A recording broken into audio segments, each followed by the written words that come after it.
क्या आपने कभी सोचा है कि आपके दफ्तर या फैक्ट्री में काम का वक्त सिर्फ 8 घंटे ही क्यों होता है? क्या आप जानते हैं कि हमें हफ्ते में मिलने वाली छुट्टी का हक कैसे मिला? और आखिर 1 मई की इस आम सी सरकारी छुट्टी के पीछे ऐसा कौन सा खूनरेज वाकया छुपा है जिसने पूरी दुनिया की तारीख बदल दी? आइए जानते हैं। बात है 19वीं सदी के आखिर की। दुनिया में सनती इनकलाब आ चुका था। बड़ी बड़ी फैक्ट्रियां और कारखाने लग रहे थे। मशीनें तो आ गई थी, लेकिन उन मशीनों को चलाने वाले इंसानों की हालत मशीनों से भी बदतर थी। इस दौर में मजदूरों के कोई हकूक नहीं थे। एक मजदूर से दिन में 14 से 16 घंटे तक लगातार काम लिया जाता था।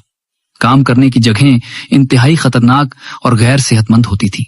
ना कोई छुट्टी होती थी, ना बीमार होने पर कोई सहूलत, और उजरत इतनी कम कि 2 वक्त की रोटी भी मुश्किल से पूरी होती थी। मजदूर एक गुलाम की तरह जिंदगी गुजारने पर मजबूर था। जब जुल्म हद से बढ़ता है तो आवाजें उठने लगती हैं।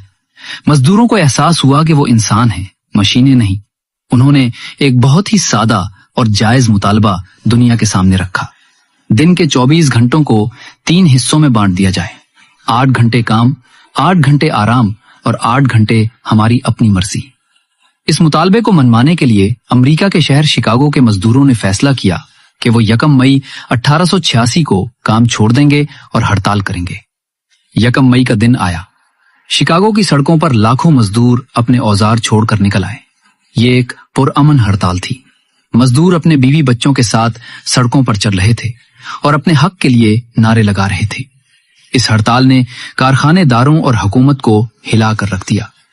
हड़ताल के चंद दिन बाद 4 मई 1886 को शिकागो के एक चौक हे मार्केट स्क्वायर में मजदूरों का एक पुरअमन जलसा हो रहा था। अचानक नामालूम तरफ से पुलिस पर एक बम फेंका गया। इस अफरा तफरी में पुलिस ने अंधाधुंध फायरिंग शुरू कर दी। इस गोलियां चलने से कई मजदूर मारे गए और दर्जनों जख्मी हुए।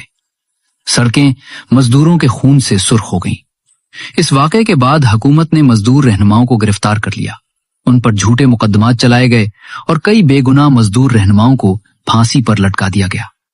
जब एक रहनुमा को फांसी दी जा रही थी तो उसने मुस्कुराते हुए कहा था, एक वक्त आएगा जब हमारी खामोशी उन आवाजों से ज्यादा ताकतवर होगी जिन्हें आज तुम दबा रहे हो। उनकी ये बात सच साबित हुई। शिकागो के मजदूरों का बहने वाला खून रायगा नहीं गया।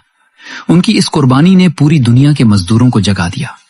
बिलाखिर दुनिया भर की हुकूमतों को झुकना पड़ा और 8 घंटे काम का कानून पास कर लिया गया। 1899 में मजदूरों की बैनुल अक़वामी तंजीम ने फैसला किया कि शिकागो के उन बहादुर मजदूरों की याद में हर साल 1 मई को आलमी यौम मजदूर मनाया जाएगा। आज अगर आपके दफ्तर में आपकी ड्यूटी 8 घंटे की है, अगर आपको इतवार की छुट्टी मिलती है और अगर काम की जगह पर आपको इंसान समझा जाता है, तो ये सब उन शिकागो के मजदूरों की कुर्बानियों का नतीजा है। 1 मई हमें ये याद दिलाता है कि मेहनतकश इस दुनिया का सबसे अहम हिस्सा है। ये दिन हमें सिखाता है कि मजदूर का पसीना सूखने से पहले इसकी मजदूरी अदा कर देनी चाहिए और मेहनत करने वाले हाथों की हमेशा इज्जत करनी चाहिए।